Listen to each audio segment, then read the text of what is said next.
Bismillahirrahmanirrahim. Assalamualaikum warahmatullahi wabarakatuh.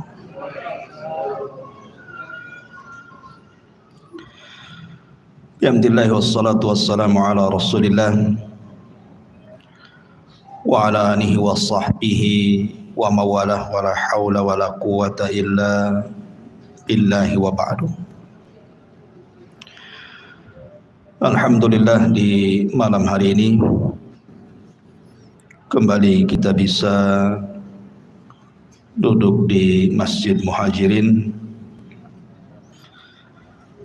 Kita senantiasa berdoa kepada Allah Subhanahu wa taala, semoga Allah Subhanahu wa taala memberikan pahala dan balasan kepada yang membangun masjid ini, dan tentunya juga kepada kita yang senantiasa memakmurkan masjid ini.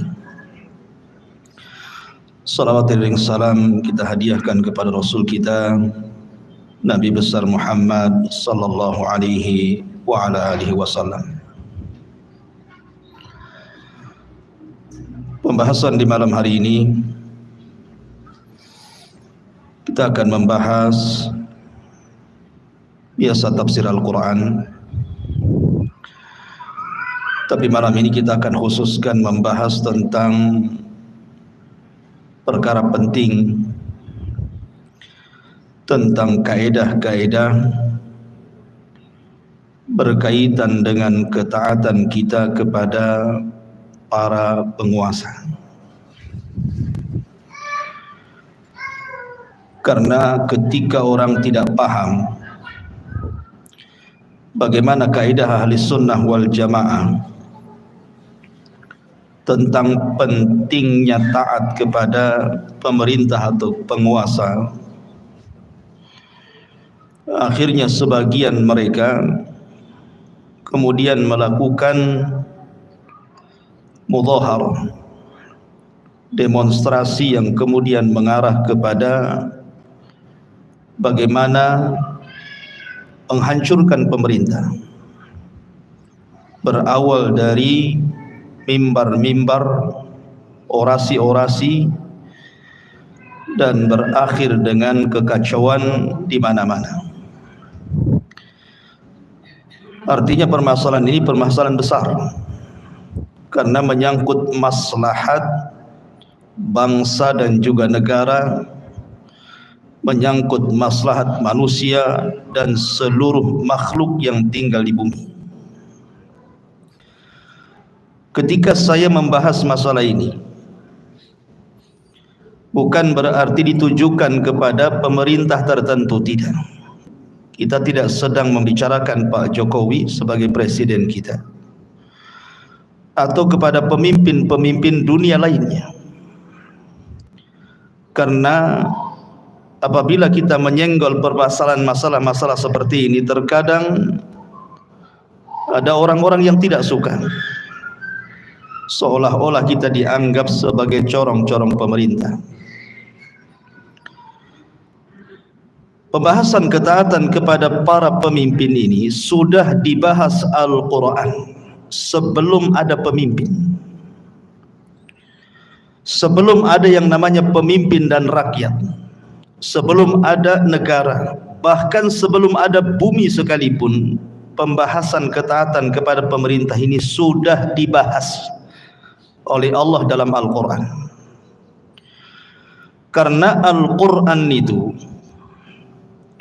ketika Allah Subhanahu wa ta'ala memerintahkan pena untuk mencatatnya, kemudian diletakkan di Lauhil Mahfuz, itu sudah ada sebelum langit dan bumi diciptakan 500 tahun. Artinya sebelum ada langit dan bumi, Al-Quran sudah dicatat oleh qalam, kemudian diletakkan di Lauhil Mahfuz. Maknanya, kalau tidak ada bumi berarti tidak ada negara. Kalau tidak ada negara berarti tidak ada pemimpin dan rakyat. Jadi kita bicara tentang akidah Al-Quran dan sunnah Nabi sallallahu alaihi wasallam. Ma'asyiral muslimin yang dimuliakan Allah Subhanahu wa taala, saya akan menyebutkan 8 kaidah. Mudah-mudahan bisa dipahami 8 kaidah ini, karena ini penting sekali, menyangkut kemaslahatan umat. Yang pertama, masailuddin la tu'khad minal awatibi wasyahawat. Permasalahan-permasalahan agama tidak bisa diambil dari perasaan-perasaan ataupun syahwat. Agama ini hanya diambil berdasarkan dalil. Makanya Abdullah ibn Mas'ud radhiyallahu an ketika mentafsirkan hadis tentang kalimat ahlus sunnah wal jamaah, apa yang dimaksud dengan jamaah itu? Kata beliau, al-jama'atu ma wafaqal haq wa in kunta wahda. Disebut dengan jamaah itu kalau engkau mencocoki kebenaran walaupun sendirian. Artinya bukan sendirian, tetapi dia bersama kebenaran. Dan kebenaran itu hanya ada pada Al-Quran dan sunnah Nabi. Makanya Allah mengatakan, al-haqqu mir rabbika fala takunanna minal mumtahin. Kebenaran itu hanya datang dari Rabbmu, maka jangan pernah ragu. Dan Nabi SAW bersabda, uktub wa ma kharaja min ilal haq. Catat, karena tidak ada yang keluar dari mulutku, kata Rasul, kecuali kebenaran. Artinya bahwa agama ini harus disandarkan kepada dalil, bukan kepada perasaan ataupun syahwat. Dan ketaatan kepada pemerintah itu bagian daripada agama. Karena Allah Subhanahu wa taala berfirman dalam Al-Qur'an, atiullaha wa atiur rasul wa ulil amri minkum. Taatlah engkau kepada Allah, taatlah engkau kepada Rasul dan kepada ulil amri di antara kalian. Sebagian para ulama berselisih pendapat tentang kalimat ulil amri. Ada yang mentafsirkan mereka adalah al-umara, para pemimpin. Ada yang mentafsirkan mereka adalah al-ulama, para ulama. Ada yang menggabungkan dua-duanya. Kalau urusan dunia maka umara, kalau urusan agama maka ulama. Maka mereka lah disebut ulil amri. Walaupun kebanyakan para ulama tafsir ketika menyebut ulil amri artinya para umara, para pemimpin. Ma'asyiral muslimin yang dimuliakan Allah Azza wa Jalla, karena begini, ada orang yang memahami taat kepada pemimpin itu kalau pemimpin kita baik. Kalau pemimpin kita mensejahterakan rakyat, tidak menyusahkan rakyat, baru kita taat kepada pemimpin. Tapi kalau pemimpinnya jahat, zalim, menyengsarakan rakyat, mengambil hak kita dan tidak mau mengambil, atau hak mereka tidak mau diambil, buat apa kita taat? Kalau pendalilannya seperti ini namanya pendalilan perasaan, pendalilan syahwat namanya. Karena taatnya kita kepada pemimpin itu bukan masalah itu, tetapi masalah ta'abbudi, masalah kita ibadah kepada Allah. Karena pemimpin-pemimpin itu punya hak yang wajib mereka tunaikan, dan mereka akan ditanya soal kepemimpinan mereka di hadapan Allah Subhanahu wa taala. Itu hak mereka dengan Allah. Sama kita sebagai rakyat juga punya hak yang harus kita tunaikan kepada pemerintah kita. Dan kalau hak itu kita tidak tunaikan, kita pun akan ditanya di hadapan Allah Subhanahu wa taala. Jadi ketaatan kita kepada pemimpin itu karena perintah Allah dan Rasulnya, bukan karena perasaan kita, bukan karena syahwat kita. Buat apa kita taat? Pemerintahnya saja jahat. Bukan begitu. Makanya nanti ada hadis Nabi SAW yang akan saya jelaskan, bahwa ketika Nabi SAW itu dibaiat oleh para sahabat di atas kesenangan dan di atas kesusahan, fi usrina wa yusrina, artinya di atas kesenangan, baik pemerintah mensejahterakan kita, atau di saat kesusahan, baik pemerintah menyusahkan kita, tetap kita harus taat. Ini perintah ini. Karena di balik ketaatan kepada pemerintah itu ada kemaslahatan al-ibad wal bilad, manusia dan bangsa sendiri. Sehingga ini kaidah yang pertama, bahwa ketika kita mentaati pemerintah itu rujukannya bukan perasaan ataupun syahwat, tetapi karena ada perintah dari Al-Quran dan Sunnah. Ini kaidah pertama. Kaidah yang kedua, as-sabru 'alal aqdar ruknun min arkanil iman. Sabar terhadap takdir itu bagian daripada rukun iman. Makanya ketika Jibril bertanya soal iman, salah satu jawaban Rasul, antu'mina bil qadari khairihi wa syarrihi, beriman dengan takdir baik ataupun takdir buruk.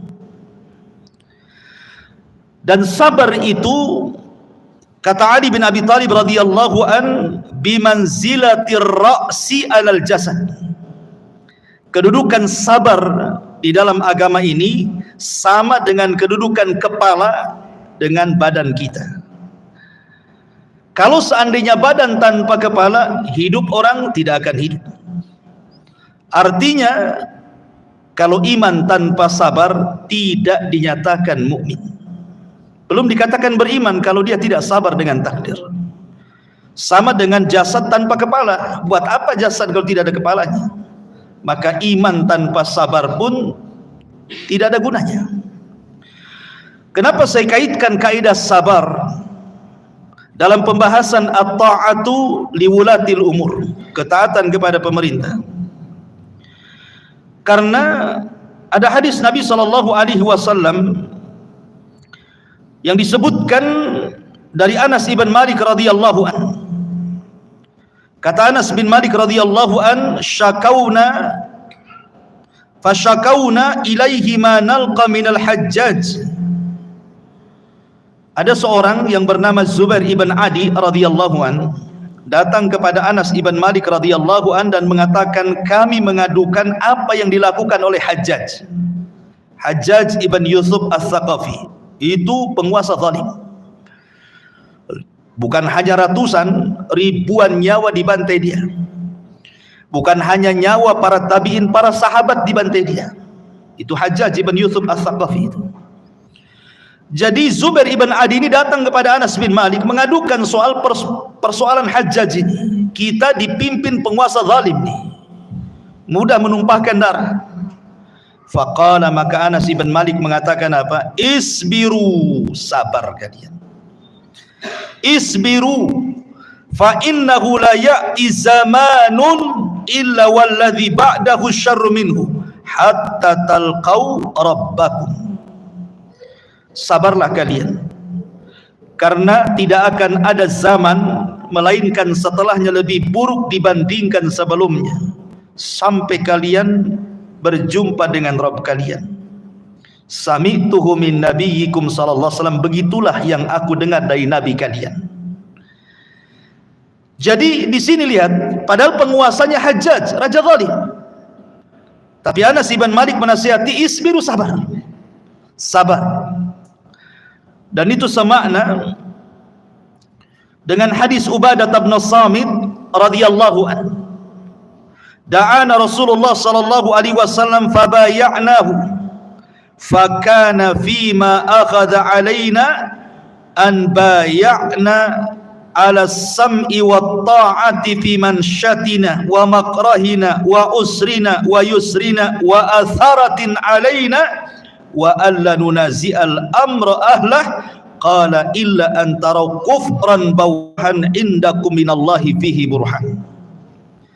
Kata Ubadah ibn Samit radhiyallahu an, suatu ketika Nabi memanggil kami pun berbaiat kepada Nabi sallallahu alaihi wasallam. Di antara isi baiatnya adalah kami harus mendengar, kami harus taat, baik dalam kondisi semangat ataupun dalam kondisi lemah, baik dalam kondisi susah ataupun dalam kondisi senang. Baik penguasa itu merampas hak kami, tetap kita harus taat. Kita tidak boleh memberontak kepada mereka, kecuali kalau seandainya engkau melihat penguasa kalian dengan mata kalian berada di atas kekufuran yang jelas dan engkau punya bukti atas kekufurannya. Lihat, Nabi SAW mengajarkan kepada kita sabar, tidak boleh memberontak kecuali kalau penguasanya kafir, jelas kafirnya, dilihat mata, ada buktinya, baru memberontak. Itu pun melihat maslahat dan mafsadah, nanti ada pembahasannya. Maka pembahasan sabar ini masuk dalam kaidah ketaatan kepada pemerintah. Sebab betapa banyak orang-orang yang tidak punya kesabaran, akhirnya mereka melakukan demonstrasi, berakhir dengan pemberontakan, akhirnya terjadi kerusakan, bukan hanya negara, semua rusak. Ikhwan, kita ini punya dua rumah. Rumah yang pertama rumah kecil, itu rumah yang kita tempati. Yang kedua ada namanya rumah besar yang disebut dengan negara. Ini namanya rumah kita. Rumah besar itu rumah kita ini, negara kita ini. Rumah kecil ya rumah yang antum tempati. Lah rumah yang kita tempati ini keamanannya dikaitkan dengan rumah besar. Kalau keamanan rumah besar tercabut, maka keamanan rumah yang ada pada rumah kita pun ikut tercabut. Karena rumah kita ini terkait dengan rumah besar, negara ini. Kalau negara kacau, rumah kita jadi kacau. Sebab nikmat yang paling besar dalam negara ini adalah al-amnu, keamanan. Kalau negara kita aman, rumah kita juga aman. Anda bisa mencari rizki dengan tenang, Anda bisa datang ke masjid dengan tenang, Anda bisa kemana-mana silaturahim dengan tenang, mencari ma'isyah tenang, tidak takut pencuri, perampok, dan begitu seterusnya. Tapi kalau seandainya negara kacau karena terjadi pemberontakan, maka rumah kita pun akan ketakutan. Makanya kenapa kaidah sabar ini penting dalam ketaatan kepada pemerintah, harus sabar. Makanya Nabi SAW pernah bersabda tentang sosok pemimpin yang hati-hati mereka seperti setan, tetapi jasad mereka manusia. Dalam sebuah hadis Rasul mengatakan, sayakunu ba'di a'immatun la yahtaduna bihudaya wala yastannuna bisunnati wa sayaqumu fihim rijalun qulubuhum qulubus syayatin fi jusmanil insi. Qala qultu kaifa asna ya Rasulullah in adraktu dhalik. Qala tasma'u wa tuti'u lil amiri wa in duriba dhahruk wa ukhida maluk fasma' wa ati. Lihat apa kata Rasul dari hadis Hudzaifah bin Yaman. Kata Hudzaifah bin Yaman, dia membawakan hadis Nabi SAW. Nanti kata Rasul, setelah meninggalku akan ada seorang pemimpin yang tidak mendapat petunjukku, tidak punya ilmu, tidak pula melaksanakan sunnahku, tidak pernah beramal. Kemudian hati-hati mereka seperti setan, walaupun jasad mereka seperti manusia. Coba bayangkan, kalau ada pemimpin hatinya setan, jasadnya manusia, kacau tidak? Kacau tuh. Pasti pemimpin yang seperti ini zalim. Hati-hati setan. Taulah setan itu kan kerjanya hanya melakukan kemungkaran. Kata Rasul, nanti itu ada pemimpin-pemimpin yang seperti ini. Hati-hati mereka setan, walaupun badan mereka manusia, tidak kenal petunjuk Nabi, tidak kenal sunnah Nabi. Kemudian Hudzaifah ibnul Yaman bertanya kepada Rasul, Rasul, kaifa asnah, bagaimana yang harus aku lakukan in adraktu dzalik, kalau aku mendapatkan pemimpin yang seperti ini? Lihat kata Nabi SAW, tasma'u wa tuti'u lil amri, kau tetap dengar, kau tetap taat kepada pemerintah walaupun dia memukul punggungmu, mengambil hartamu, tetap dengar dan taat. Ini kaidah. Ma'asyiral muslimin yang dimuliakan Allah Azza wa Jalla, jangan kemudian kita fikirkan ketika Nabi SAW mengatakan ati isma wa ati, dengar dan taati, bahwa kita ini tutup mata dari kemungkaran. Kita tidak tutup mata dengan kemungkaran pemerintah.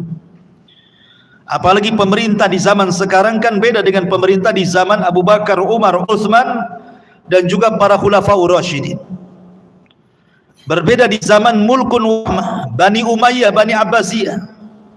Tentu kejahatannya luar biasa pemimpin di zaman sekarang. Kita tidak menutup mata dari kemungkaran mereka, tetapi kita mendengar dan taat kepada pemerintah itu karena ada maslahat besar.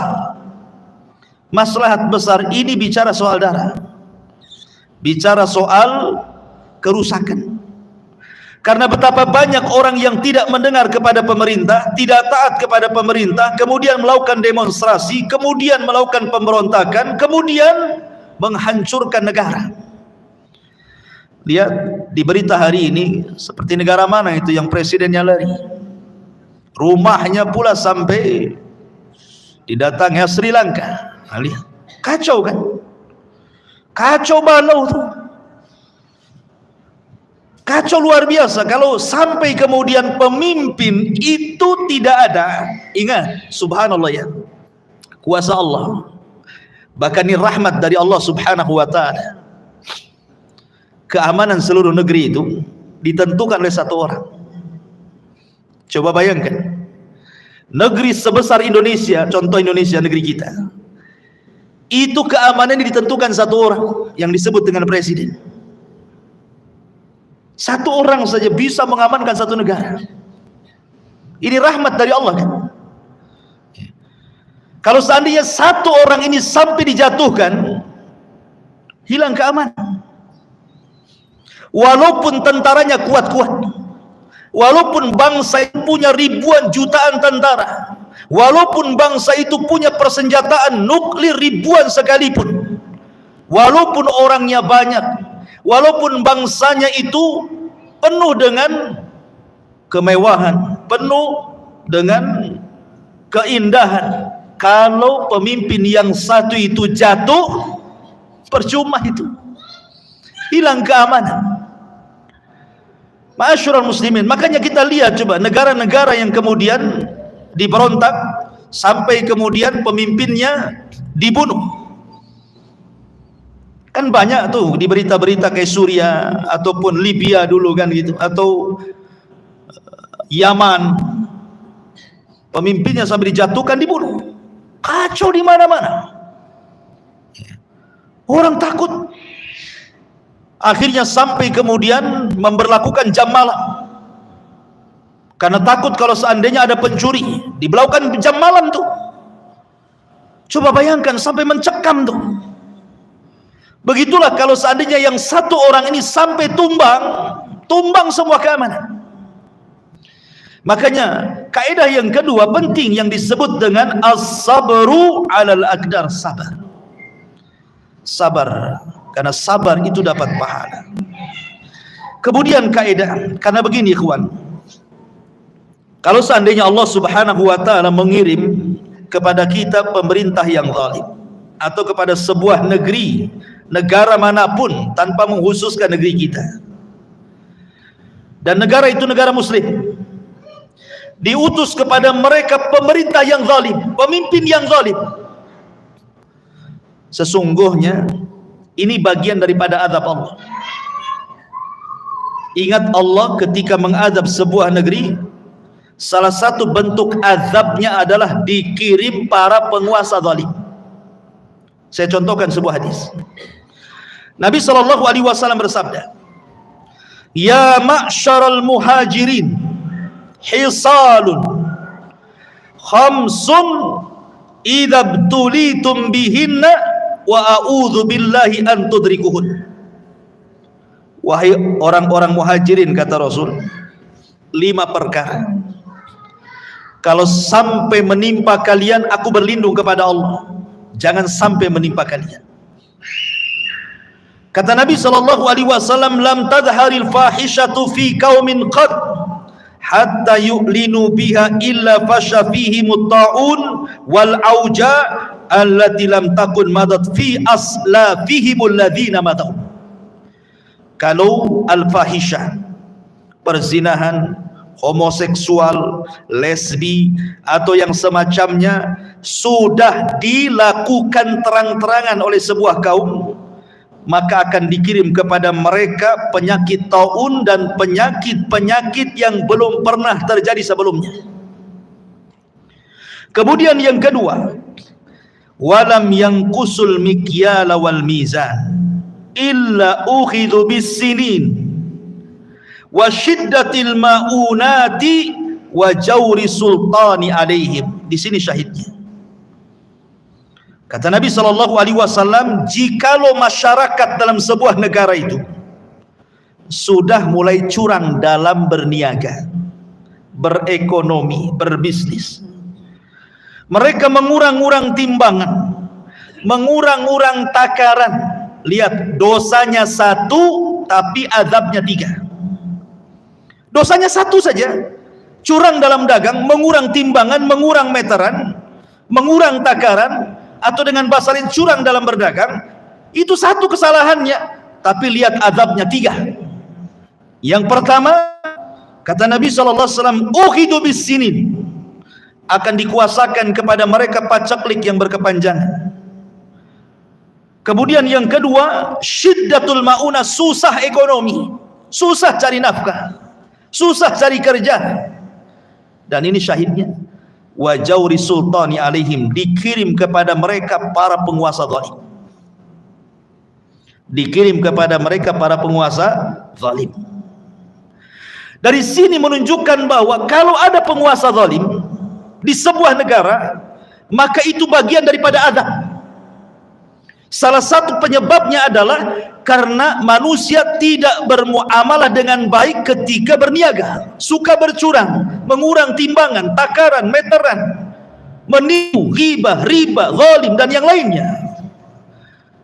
Jadi penguasa yang zalim itu azab dari Allah. Dan ketika kita berhadapan dengan azab, apakah azab dilawan dengan pedang? Apakah azab dilawan dengan pemberontakan?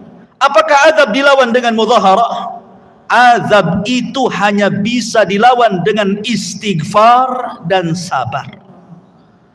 Azab itu hanya bisa dihadapi dengan istighfar, banyak-banyak tobat, dan banyak-banyak sabar. Karena ini azab dari Allah.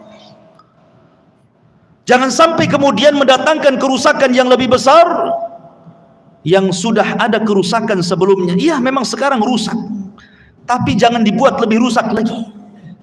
Perbanyak istighfar, perbanyak sabar. Itu kaidah yang kedua, berbicara tentang ketaatan kepada pemerintah. Kaidah yang ketiga, kata para ulama, masailul ummatil masiriyati la tasdur anil afradi walakin an ahlil halli wal aqdi. Permasalahan-permasalahan umat yang sifatnya maslahat menyeluruh, kemaslahatan-kemaslahatan umat yang menyeluruh, itu tidak boleh disandarkan kepada individu, tetapi harus disandarkan kepada pakar-pakar yang memang dia pakar di bidangnya. Begini, ada sebuah hadis dari Anas ibn Malik radhiyallahu an dan juga Abu Hurairah radhiyallahu an yang disahihkan oleh Syekh Nasiruddin Al-Albani rahimahullahu taala. Kata Nabi sallallahu alaihi wasallam, sayati 'alan nas sanawatun khadda'ah yusaddiqu fiha al-kadhib wa yukadzabu fiha as-sadiq, yusaddaqu fiha al-kadhib wa yukadzabu fiha as-sadiq, wa yu'tamanu fiha al-kha'in wa yukhawwanu fiha al-amin, wa yantiqu fiha ar-ruwaybidatu. Qila ya Rasulullah wa ma ruwaybidatu? Qala ar-rajulu tafihu yatakallamu fi amril amah. Kata Nabi sallallahu alaihi wasallam, akan datang zamannya kata Rasul, tahun-tahun penuh dengan kedustaan, di mana orang-orang yang dusta dibenarkan dan orang-orang jujur didustakan, di mana orang-orang yang khianat dianggap amanah dan orang-orang amanah dianggap khianat. Artinya zaman itu sudah berlaku hari ini. 14 abad yang lalu Rasul mengatakan seperti itu, hari ini sudah terjadi kan. Banyak orang-orang jujur dianggap dusta, orang dusta pula dianggap jujur. Para pengkhianat dikatakan amanah, orang-orang yang amanah pula dikatakan khianat. Apabila ada pemimpin yang baik, maka akan dikirim bazar-bazar untuk merusak kebaikannya. Apabila ada pemimpin yang jahat, dibuat pencitraan bagaimana seolah-olah dia pemimpin yang baik, kan begitu. Zaman itu seperti itu. Tetapi di sini syahidnya adalah, dan akan datang kepada kalian para komentator dari Ruwaybidah. Rasul, siapa Ruwaybidah itu? Maka Rasul mengatakan Ruwaybidah itu ar-rajulu tafi yatakallam fi amril amr. Orang jahil, tidak pernah sekolah, bukan bidangnya, bicara tentang kemaslahatan negara. Ini zaman sudah terjadi hari ini. Ketika sekarang banyak medsos, orang punya HP masing-masing, semua orang bisa komen kan. Orang pasar bisa komen, tukang ojek bisa komen, tukang cincau bisa komen, semua orang bisa komen, tukang bangunan bisa komen. Mereka nggak pernah sekolah ketatanegaraan, tapi dia bisa bicara tentang negara, komentar tentang negara, mengkritik negara entah dari mana. Dari mana dia bisa tahu? Coba, ini zamannya sudah ada hari ini. Mereka bukan sekolah di situ, kenapa mereka bicara soal itu? Mereka hanya bicara itu soal rujukannya hanya dari medsos saja. Padahal Nabi Allah Subhanahu wa taala berfirman dalam Al-Qur'an, wa idza ja'ahum amrun minal amni awil khaufi ada'u bih walau rudduhu ila rasul wa ila ulil amri minhum la alimahu alladhina yastanbitunahu minhum wa laula fadlullahi alaikum wa rahmatuhu lattaba'tumus syaitan illa qalila. Apabila sampai kepada mereka sebuah berita tentang keamanan negara atau ketakutan dalam sebuah negara, mereka langsung menyebarkan, menyiarkan. Padahal apabila mereka menyerahkan kepada Rasul, mungkin Rasul tidak ada, dan ulil amri, tentu kepada pakarnya, di antara mereka tentulah orang-orang yang ingin mengetahui kebenaran akan dapat mengetahuinya secara pasti. Dari mereka, maksudnya ulil amri dan Rasul, sekiranya bukan karena karunia dan rahmat Allah kepadamu, tentu kamu mengikuti syaitan kecuali sebagian sedikit saja di antara kalian. Kan sekarang modelnya seperti itu kan, mudah menyebarkan berita tanpa tidak tahu masalahnya. Umpamanya mungkin kalau saya ngomong begini mungkin dikritik orang, Umpamanya ada pejabat dituduh korupsi, belum sampai pengadilan, artinya belum terbukti kan? Karena bagaimanapun polisi ini mungkin atau KPK-nya tangkap saja, pembuktiannya di pengadilan kan, belum ada persidangan. Tapi beritanya sudah menyebar kan, menyebar kemana-mana beritanya itu. Kok bisa menyebar? Siapa yang copy paste menyebar berita ini coba? Ma'asyiral muslimin yang dimuliakan Allah Azza wa Jalla. Bagaimana kalau tidak terbukti? Dan bagaimana kalau terbukti? Kalau terbukti ya, bagaimana kalau tidak terbukti? Ma'asyiral muslimin yang dimuliakan Allah Azza wa Jalla. Kalau tidak terbukti, kemudian dicaci maki pemerintah, koruptor kok dibebaskan. Nah, mulai lagi. Akhirnya kemudian masalah-masalah ini menyebar menjadi sebuah bahan ejekan, bahan cacian, bahan gibahan. Atau mungkin kemarin sajalah kita dilanda musibah COVID-19, ya kan? Semua orang komen tuh. Apabila pemerintah membuat kebijakan, masyarakat dah komen semua itu. Kadang-kadang kita mendapatkan kabar itu bukan resmi dari pemerintah, entah copy paste dari siapa yang nulis, di belakang penulis entah laki-laki entah perempuan, entah mukmin entah kafir, kita tidak tahu. Kita cuma baca copy paste disebar. Padahal dalam kaedah menyebarkan berita itu, idza ja'akum fasikum binaba'in fatabayyan. Ada kaedahnya. Kalau datang sebuah berita, jangan langsung ditelan kemudian copy paste main sebar, tetapi cross check dulu betul tak beritanya, sahih tak beritanya. Sebab kalau seandainya tidak sahih, sama saja dengan menyebar fitnah. Ma'asyiral muslimin yang dimuliakan Allah Azza wa Jalla, intinya bahwa maka masalah-masalah yang berkaitan dengan maslahat-maslahat negara, biarlah para pakar yang bicara. Tidak perlu kita ikut komentar, karena kita bukan di bidangnya. Fas'alu ahla dzikri in kuntum la ta'lamun. Kaidah yang keempat, la jama'ata illa bil imamati, wala imamata illa bis sam'i wat ta'ati. Tidak ada jamaah kecuali dengan imamah, tidak ada masyarakat kecuali ada pemimpin, dan tidak ada pemimpin kecuali dengan mendengar dan taat. Dan ini akidah ahli sunnah seperti ini. Karena saya ulangi dari awal, kemaslahatan negara itu karena ketaatan pemerintah kepada negara, bukan sebab mereka baik atau tidak. Ini karena perintah Allah. Makanya kalau kita lihat Fudail ibn Iyad, kemudian Imam Ahmad ibn Hanbal rahimahullahu ta'ala, sampai-sampai berdoa kepada Allah subhanahu wa ta'ala, lau kana li da'watun mustajab la da'autul wulatal umur. Kalau aku punya doa yang mustajab, tentu aku akan berikan doa ini untuk kemaslahatan pemimpin. Sebab baiknya mereka, baiknya rakyat, jahatnya mereka akan merusak rakyat. Artinya bahwa kita mendoakan mereka.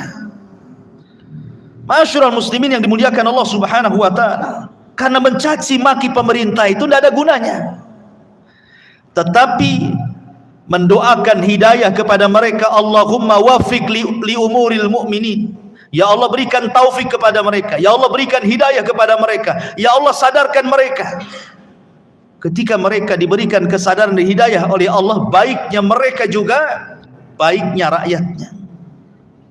Karena begini ikhwan, pemimpin itu kan cerminan rakyat. Ali bin Abi Thalib pernah dikritik. Di zaman Ali itu kan perang terus tuh. Makanya kalau kita membicarakan sejarah Abu Bakar, runut jelas gitu kan. Sejarah Umar, runut jelas. Sejarah Utsman, runut jelas. Ketika bicara sejarah Ali, isinya perang.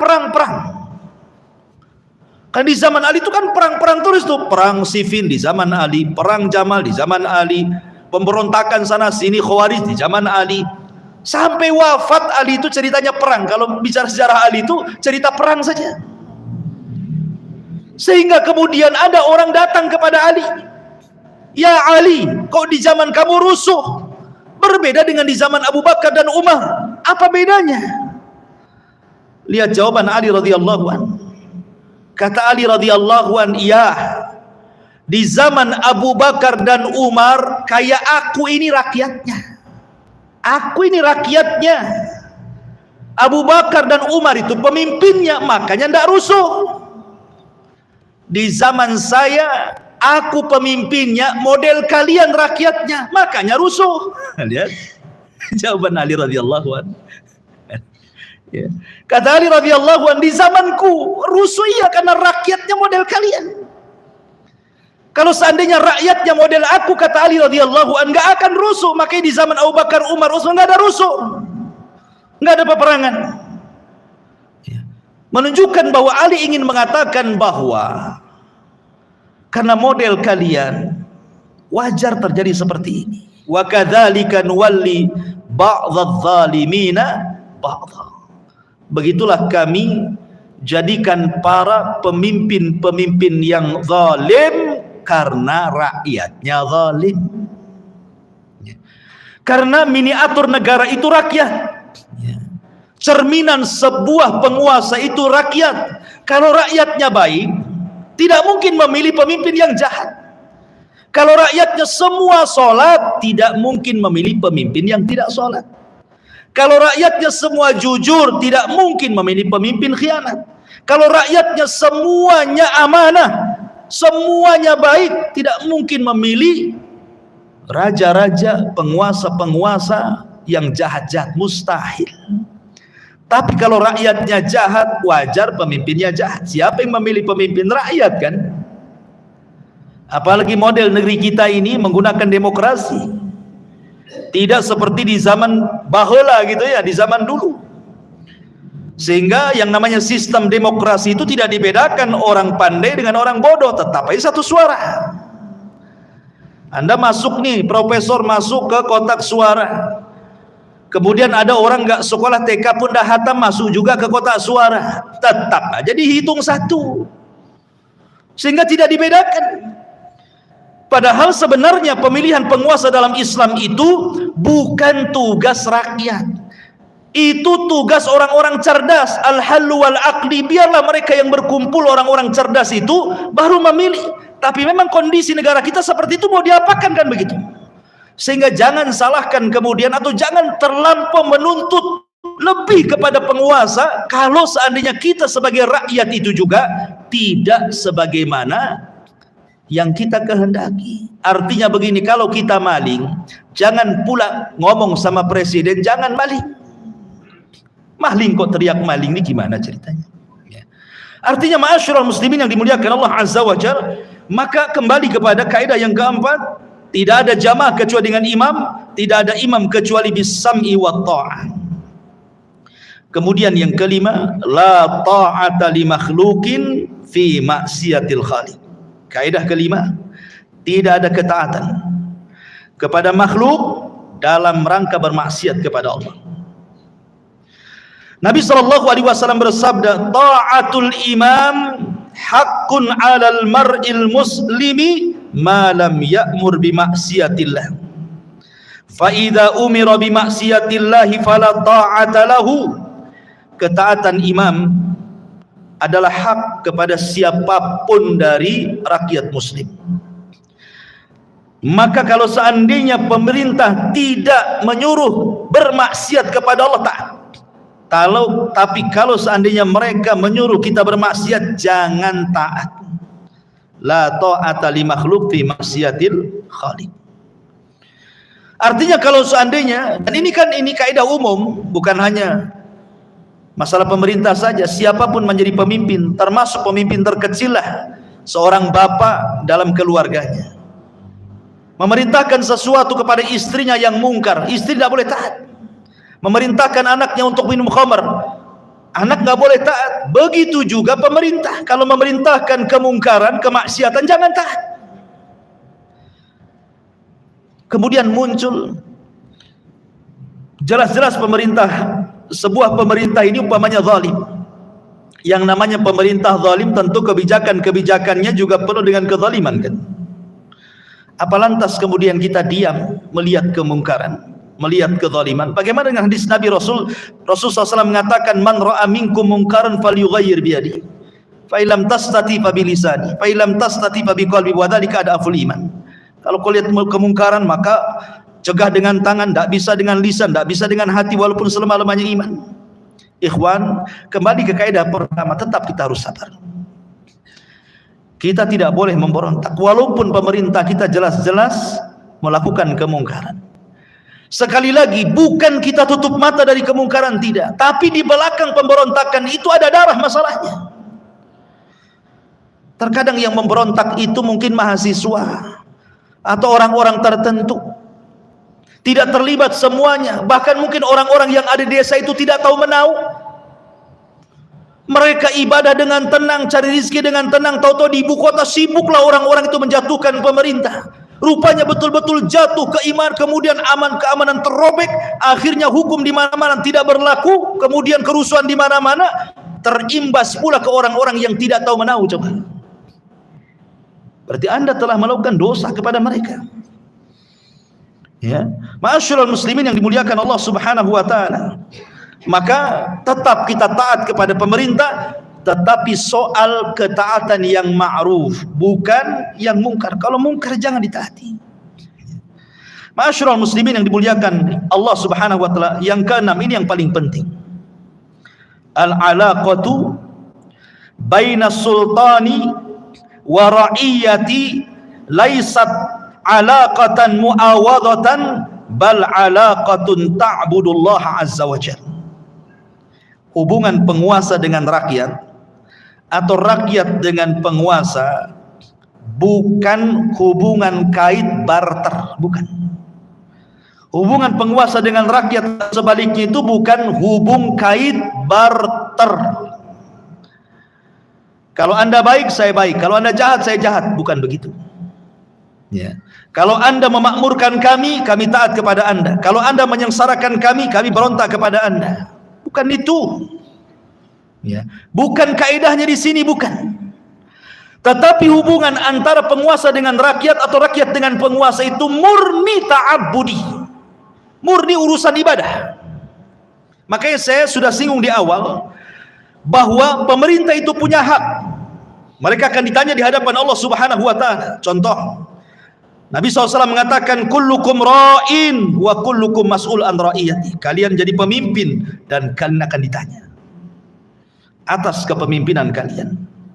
Bahkan Nabi SAW pernah berdoa, Allahumma man waliya min amri ummati syai'an fashaqqa alaihim fashquq alaihi. Kata Nabi SAW, ya Allah, siapa saja yang mengurusi urusan umatku lalu dia menyusahkan mereka, ya Allah, susahkan dia. Ada balasannya. Ya. Tidak perlu kita membalas, Allah yang akan membalas. Jadi kalau pemerintah itu menyusahkan rakyatnya, nanti Allah susahkan mereka. Tidak perlu kita yang membalas, Allah yang membalas langsung. Balasan Allah lebih mengerikan dibandingkan balasan kita. Bahkan Rasul mengatakan, thalathun la yukallimuhumullah wa la yanzuru ilaihim yaumal qiyamah. 3 orang tidak akan diajak bicara, tidak akan dilihat Allah pada hari kiamat. Salah satunya apa? Malikun kadzab, pemimpin pendusta, pemimpin zalim, pemimpin jahat. Tidak akan diajak bicara, tidak akan dilihat oleh Allah Subhanahu wa taala. Bahkan Rasul mengatakan, salasatun lan yanalahum syafa'ati yaumal qiyamah. 3 orang tidak akan dapat syafaatku pada hari kiamat. Salah satunya adalah imamun zalim, pemimpin yang zalim. Jadi mereka ada balasannya di hadapan Allah. Sebagaimana pemimpin-pemimpin yang zalim ada balasannya di hadapan Allah, begitu juga pemimpin adil. Sab'atun yudhilluhumullahu fi dhillihi yauma la dhilla illa dhilluh.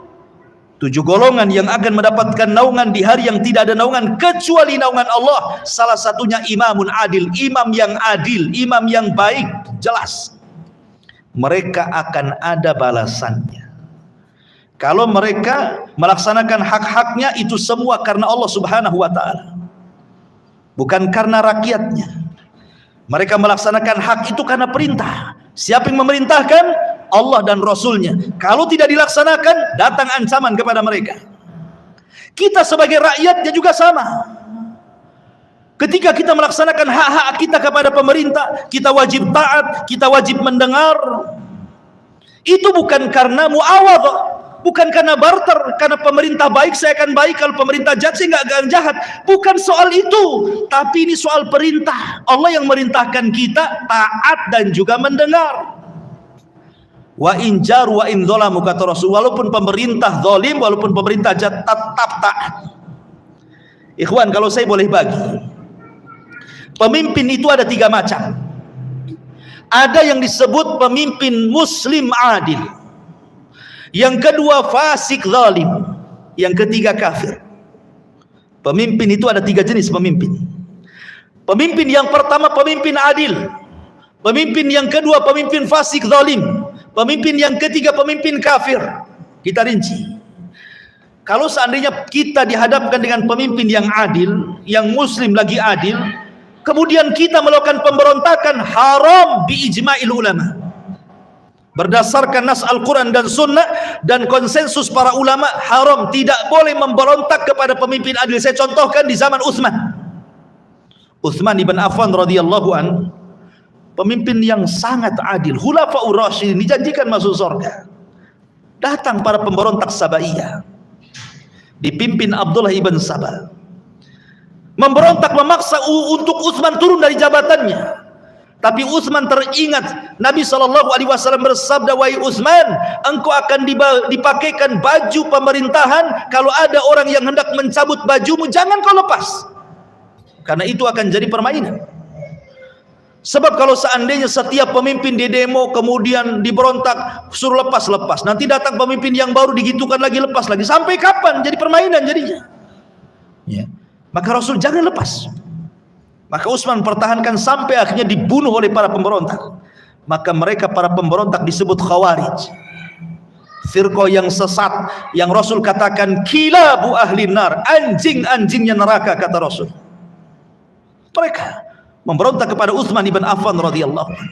Haram, tidak boleh memberontak kepada pemimpin yang adil muslim. Di sisi lain pemerintahnya kafir, maka Nabi SAW mengatakan kita wajib menggantikan pemimpin yang kafir menjadi pemimpin yang muslim. Itu dalam Islam seperti itu. Antarau kufran bawahan. Tetapi syaratnya, pemimpin yang kafir ini kita tidak bisa langsung mengatakan kafir. Harus melihat mata kita memang dia kafir, jelas dia melakukan perbuatan kafir. Kemudian yang ketiga, ada bukti kalau dia kafir. Kemudian yang keempat, melihat maslahat dan mafsadah. Kalau dalam menggulingkan pemerintah kafir diganti dengan pemerintah Islam itu, menggulingkan presiden kafir diganti dengan presiden muslim itu sampai meneteskan darah kaum muslimin, maka tidak boleh. Tidak boleh. Tetap melihat maslahat dan mafsadah, tetap melihat kebaikan dan madarat. Kalau sampai menggulingkan pemerintah yang kafir, kemudian dia menggunakan kekuatan militernya, kemudian sampai mengebom rakyat-rakyat muslim, sampai nyawa berjatuhan di mana-mana, haram, tidak boleh. Tidak boleh melakukan kemungkaran mendatangkan kemungkaran yang lebih besar. Itu kaidah itu. Kecuali kalau senyap, tidak ada pertumpahan darah, tidak ada peperangan, Anda bisa menekan pemerintah Saudi supaya diganti gitu ya, dari muslim dari kafir ke muslim, enggak apa-apa. Tapi kalau ada kerusakan besar, tetap Islam itu mendahulukan maslahat dan mafsadah. Mana yang lebih besar? Ya. Kemudian yang ketiga, bagaimana kalau pemimpinnya fasik dan zalim? Pemerintahnya fasik dan zalim, seperti pemerintah di zaman sekarang gitu kan. Rata-rata pemerintah selepas khulafaur rasyidin, kemudian mulkun warahmah, itu sekarang menjadi mulkun jabriyah namanya. Mulkun jabriyah itu para penguasa diktator. Dan sudah lewat, tidak ada lagi khulafaur rasyidin, tidak ada lagi mulkun warahmah, tidak ada lagi mulkun adad, yang ada hanya mulkun jabriyah. Dan kelak mungkin di akhir zaman kalau muncul al-mahdi al-muntadhar, baru kemudian minhaj ala nubuwah, kan begitu. Tapi kalau zaman sekarang ini masih jabriyah. Diktator-diktator di mana-mana, satu dunia. Bagaimana kita menghadapinya? Apakah kita harus memberontak? Kaidah ahli sunnah wal jamaah tetap tidak boleh memberontak. Walaupun penguasa zalim, walaupun penguasa jahat, walaupun penguasa mereka mengambil hak kita dan hak mereka tidak bisa diambil. Tidak boleh. Ma'asyiral muslimin yang dimuliakan Allah Azza wa Jalla. Saya ulangi bahwa hubungan antara kita dengan pemimpin itu bukan hubungan barter, bukan. Ini hubungan ta'abbudi. Kita melaksanakan hak kita karena Allah. Sebagaimana para pemerintah itu juga, para pemimpin di pemerintahan melaksanakan hak-hak mereka juga karena perintah. Jangan dianggap barter, ya kan? Ma'asyiral muslimin yang dimuliakan Allah Azza wa Jalla. Kemudian yang nomor 7, la amna illa bil imam. Tidak ada keamanan kecuali dengan adanya pemimpin. Satu hari kekosongan seorang pemimpin itu lebih bahaya dibandingkan 70 tahun dipimpin raja zalim. Ada istilah para ulama seperti itu. Satu hari kosong tidak ada pemimpin itu lebih jelek dibandingkan 70 tahun dipimpin raja zalim. Kenapa demikian? Karena sampai kalau satu hari kekosongan tidak ada penguasa, tidak jalan hukum, maka yang terjadi apa? Nikmat aman akan hilang. Banyak kekacauan dan perselisihan di mana-mana. Rasa takut akan disebar di hati-hati manusia. Boleh jadi akan terjadi pertumpahan darah, hilangnya harta, hancurnya bangunan, banyak kelaparan, negeri hancur, banyak perampokan, banyak pengangguran, pendidikan terhenti, macam-macam. Kerusakannya macam-macam tuh. Makanya kalau seandainya kemudian dalam sebuah negara itu ada presidennya, ada pemimpinnya, bersyukurlah kita kepada Allah. Bersyukur bahwa masih ada pemimpin yang mau memimpin kita. Ikhwan, kita sebagai rakyat itu tidak selelah mereka loh. Mereka lelah. Otak mereka lelah, fisik mereka lelah. Mereka memikirkan soal ekonomi kita, makan kita, minum kita, transportasi kita. Mereka hari-hari antum mikir jalan itu, gak kepikir, tahu-tahu jalan sudah lebar saja, kan gitu ya. Tahu-tahu ke pasar adalah itu minyak walaupun mahal-mahal sedikit. Ada. Mau cari beras ada. Lah siapa yang mikir itu? Apakah antum punya sawah? Enggak punya juga. Siapa yang menyediakan beras itu? Menyediakan minyak, menyediakan bahan pokok bagi kita? Coba. Menyediakan keamanan. Kalau tidak ada bapak-bapak polisi itu, perampokan di mana-mana. Saya teringat tuh satu kisah, itu ada kawan polisi itu. Ketika polisi diusir karena mungkin bermasalah di sebuah daerah. Oh, satu warga ngusir dia. Polisinya pergi. Habis polisinya pergi, terjadilah perampokan di mana, pusing. Gak ada polisi. Coba. Ma'asyiral muslimin yang dimuliakan Allah Azza wa Jalla. Artinya lo di sini keamanan itu karena ada pemimpin. Subhanallah, nikmat dari Allah. Allah sudah mengirim satu pemimpin untuk memberikan keamanan satu negara. Gara-gara satu orang, satu negara bisa aman tuh. Satu orang saja. Ini yang satu orang kalau tidak dijaga, hilang tuh keamanan. Makanya yang satu orang itu kita jaga, kita doakan kebaikan mereka. Semoga Allah berikan taufik hidayah kepada mereka. Ya Allah, luruskan mereka. Bukan malah kita hujat, kita gibah, kita jelek-jelekan, macam-macam. Belum tentulah dia tumbang, datang pemimpin yang lebih baik. Karena Rasul yang mengatakan bahwa namanya zaman itu pasti setelahnya lebih buruk daripada sebelumnya. Ma'asyiral muslimin yang dimuliakan Allah Azza wa Jalla. Kemudian yang terakhir, al-athar al-mutarattibatu alal khuruj ala waliyil amri, bahwa setiap pemberontakan pasti akan ada pengaruh, dan pengaruhnya besar. Minimalnya persis seperti yang saya tadi suraikan, hilang keamanan. Kalau sudah terjadi pemberontakan, kita lihatlah negara-negara yang melakukan pemberontakan sampai menumbangkan pemerintahnya. Lihat Yaman, perang sampai hari ini nggak berhenti. Banyak orang mati kelaparan, rampok di mana-mana. Karena tercabut rasa aman, rasa takut. Yang dulunya enak ke masjid itu sholat, sekarang susah, terpaksalah sholat di rumah. Mau ke masjid pun takut ditembak. Mau cari makan susah. Ya. Itu dampak daripada pemberontakan. Makanya kenapa Islam itu mengharamkan pemberontakan? Kata Imam Nawawi rahimahullahu taala, wa sababu adami in'izalihi wa tahrimil khuruji alaihi ma yatarattabu ala dhalik minal fitani wa iraqatid dima wa fasad dhatil bayyin fatakunul maqsadatu fi ajri aktsar minha fi baqaihi. Kata Imam Nawawi rahimahullah taala, kenapa Islam melarang tidak boleh memberontak? Karena akan terjadi fitnah yang besar, darah boleh ditumpahkan, kerusakan di mana. Oleh karena itulah maka akidah Ahlussunnah wal Jamaah, kalau kita bicara tentang ketaatan kepada pemerintah itu luar biasa kerasnya. Ratusan hadis bicara tentang ketaatan sampai derajat mutawatir, karena ini menyangkut maslahat al-ibad wal bilad, maslahat manusia, maslahat binatang, maslahat hutan-hutan, maslahat sungai-sungai, lautan-lautan, macam-macam kan dalam sebuah negeri itu. Kalau aman negeri ini semua aman, ikhwan. Tapi kalau rusak negeri ini semua rusak, ya. Makanya pentingnya Allah Subhanahu wa taala tekankan dalam Al-Qur'an tadi, wa atiullaha wa atiur rasul wa ulil amri minkum. Taatlah engkau kepada Allah, taatlah engkau kepada Rasul dan kepada para pemimpin di antara kalian. Wallahu alam. Ini yang bisa sampaikan. Taib, biasa sebelum saya tutup, silakan kalau ada yang mau bertanya.